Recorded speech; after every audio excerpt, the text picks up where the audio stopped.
Bonjour à tous et bienvenue dans votre nouveau webinaire. Je m'appelle Camille et je travaille au sein de l'équipe marketing ici chez House. Aujourd'hui, je reviens pour vous parler de l'importance d'intégrer le bien-être dans vos projets, mais aussi et plus généralement dans votre stratégie commerciale.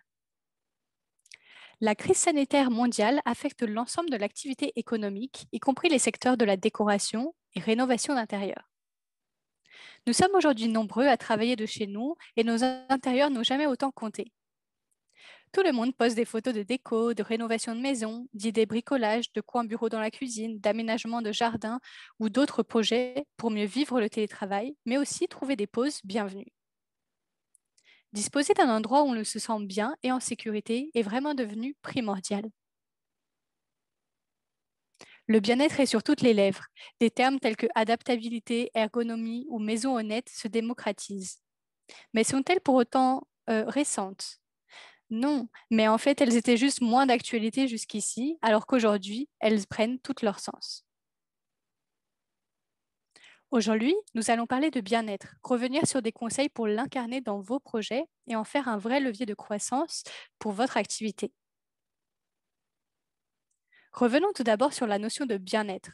De quoi parle-t-on exactement et pourquoi cet engouement actuel? Chez nous, nous aimons être entourés d'objets qui nous procurent du plaisir et nous font nous sentir mieux. Mais alors, comment définir le bien-être? Si vous cherchez dans le dictionnaire, vous trouverez que pour bien-être, il y a la notion d'état de confort, de bonne santé, de bonheur.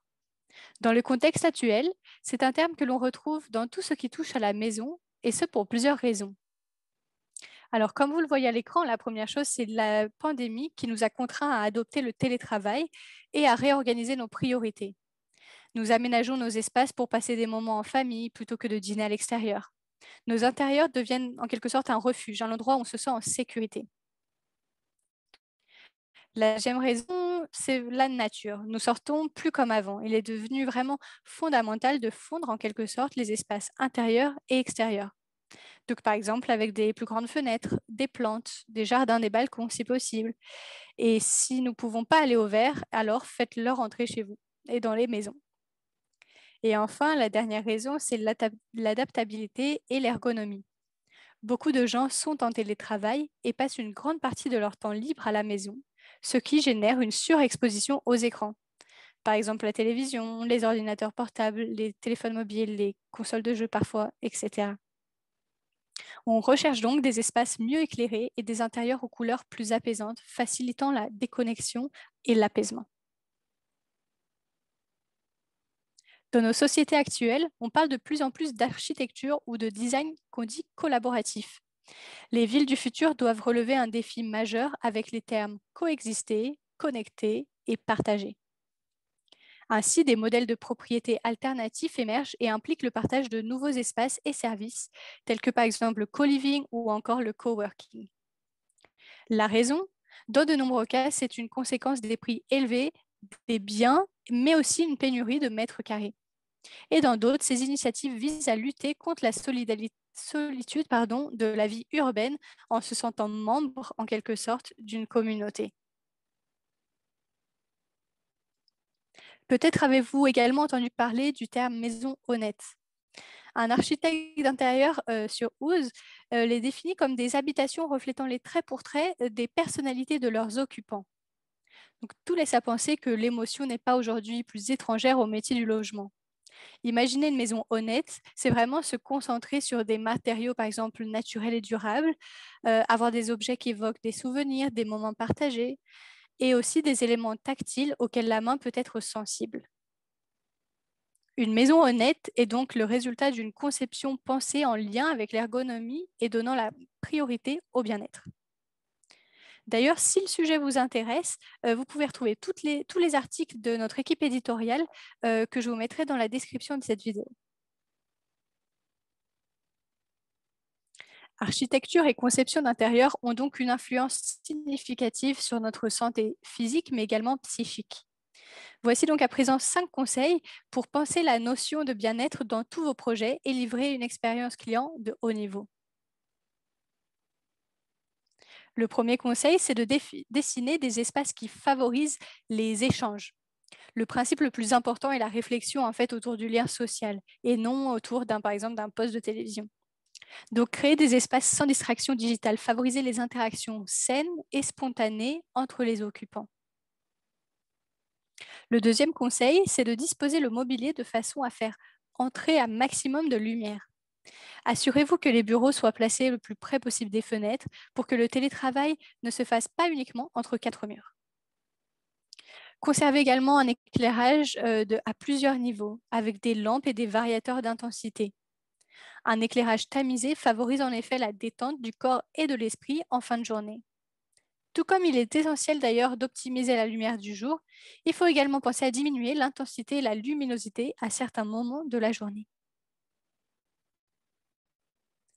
Un autre conseil, c'est vraiment d'éviter la propagation également du bruit d'une maison à l'autre. La nuisance sonore peut évidemment affecter notre bien-être. Et enfin, utilisez l'espace intelligemment en suivant le principe utilisateur, possibilité et surface. Il est essentiel de considérer les attentes de chacun dans leur contexte et de suivre ce principe d'écoute des besoins spécifiques formulés par votre client. Il est important en fait de donner une impression d'espace sans rogner sur la fonctionnalité et la circulation. Alors, pourquoi ne pas incarner cette idée de bien-être au sein de votre équipe, si vous en avez une, mais aussi de votre stratégie commerciale? Si les directions s'intéressent de plus en plus au bien-être, les études montrent que les entreprises n'engagent pas assez de démarches solides en ce sens, répondant davantage aux situations au fur et à mesure en fait qu'elles se présentent. Une initiative dans le domaine du bien-être profite non seulement à vos clients, mais aussi à votre équipe, encore une fois si vous en avez une, et à votre entreprise et également à votre activité commerciale. Si elle doit mesurer avec soin pour évaluer son impact, il faut également définir clairement ce que vous essayez d'améliorer et déterminer des critères d'évaluation pour faire la différence entre une stratégie réussie et une perte de temps et d'argent. Donc voici quelques exemples à l'écran d'améliorations liées au bien-être et mesurables, comme par exemple le gain de productivité de l'équipe, la réduction des arrêts, que ce soit maladie par exemple, la fidélisation des salariés ou encore l'évolution de la satisfaction en général. Pour mesurer l'effet sur vos solutions, vous pouvez par exemple sonder vos employés et leur évaluer leur degré de satisfaction. Quels que soient les indicateurs retenus, l'essentiel est vraiment de définir clairement les objectifs, les finalités et les moyens d'évaluation. Chez House, nous sommes là pour vous faciliter le quotidien et vous permettre un meilleur équilibre entre vie professionnelle et vie personnelle. Donc moins de stress, plus de temps, des journées plus simples. Il est également important que vous puissiez construire une relation de confiance avec vos clients. Donc, comme vous le voyez à l'écran, HousePro, c'est un portail exclusivement dédié à notre communauté de professionnels, une solution en fait pratique et complète destinée au métier de la conception, de l'architecture, de la rénovation, et évidemment de la décoration intérieure et extérieure. Je voulais d'ailleurs vous parler de quelques fonctionnalités de HousePro qui peuvent justement vous faciliter la vie, comme par exemple créer des rappels et partager des informations avec votre équipe ou avec vous-même, échanger vos clients avec vos clients depuis votre messagerie intégrée. Donc, vous et votre équipe pourrez ainsi voir ce qui a été dit, ce qui a été fait, partager, valider. Et enfin, vous pouvez également partager le calendrier projet et ses mises à jour dans le tableau de bord client. Dates clés et grandes étapes y figurent pour permettre à vos clients d'être pleinement impliqués et satisfaits du projet de A à Z. Déléguer ou externaliser certaines missions peut vous aider à fluidifier votre charge de travail.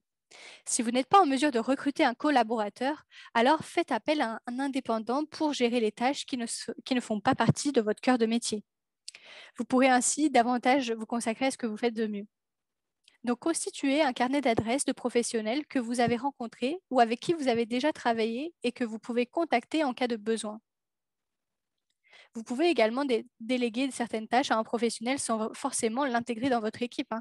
Donc, selon la mission et le prestataire, certains coûts sont raisonnables et le temps gagné mérite largement la dépense.